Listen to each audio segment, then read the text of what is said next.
Dudung pasti sudah juga mendengar ada berita misalnya disebutnya si oknum Pak ya, oknum dari Ormas, salah satunya Gribjaya juga yang membakar mobil aparat. Iya betul, saya dengar itu. Ketika itu terjadi, Pak Dudung menyampaikan apa kepada Hercules tadi?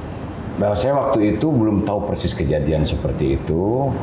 Saya belum sempat berbicara tentang kejadian itu, tapi saya bilang kamu nggak boleh melakukan kegiatan-kegiatan seperti itu. Artinya apalagi melawan aparat, tidak boleh. Cuman dia menyampaikan waktu itu ya tidak secara langsung menurut dia itu anak buahnya dia, dan dia marah betul yang mengatasnamakan Grip.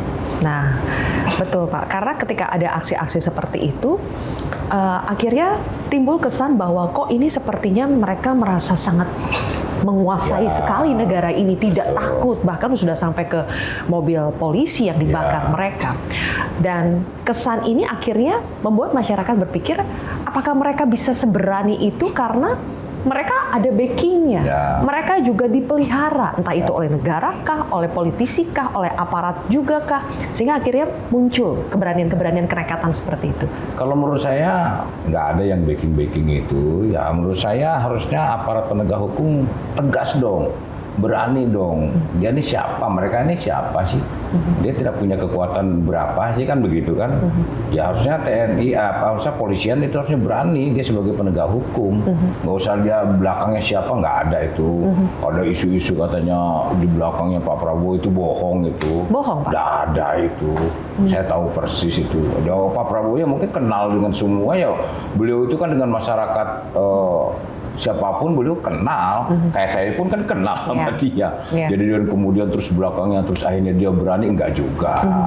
Tapi kenalan secara personal itu atau kedekatan secara personal tidak membuat akhirnya itu bisa dilabeli sebagai pembackingan gitu ya Pak? Tidak lah. Kemudian sekarang akhirnya dia berani karena kemudian di belakangnya ada kekuatan besar, kekuatan politik dan sebagainya, nggak ada. Ya emang Hercules itu berani, ya kitanya harus lebih berani lah. Kan takut sama saya itu. Atau Pak mungkin memang ormas-ormas ini kadang juga suka mencatut-catut. Kami di belakang kami ini, di belakang kami si A, si B. Wah, jangankan ormas, kita juga kadang-kadang ada yang kesini foto dengan saya, ada pengusaha, ada masyarakat, ada komunitas. Kenal dengan Pak Dudung, dia mengatasnamakan saya, itu banyak, tidak hanya serta ormas itu. Perlu sampai ada revisi undang-undang ormas ke Pak? Ya menurut saya begitu. Jadi bahkan sampai secara teknisnya.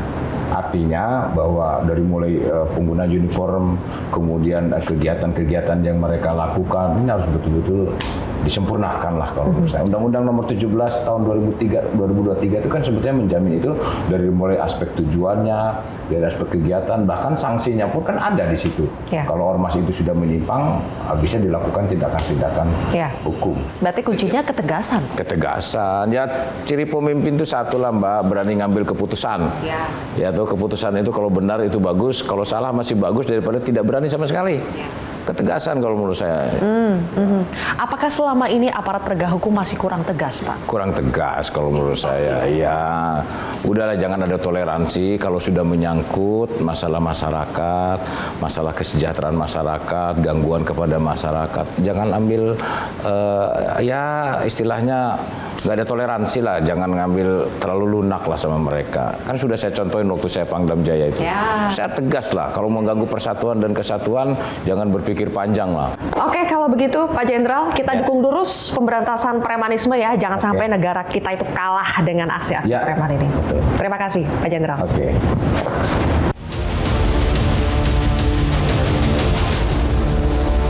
Jelajahi cara baru mendapatkan informasi. Download Metro TV Extend sekarang.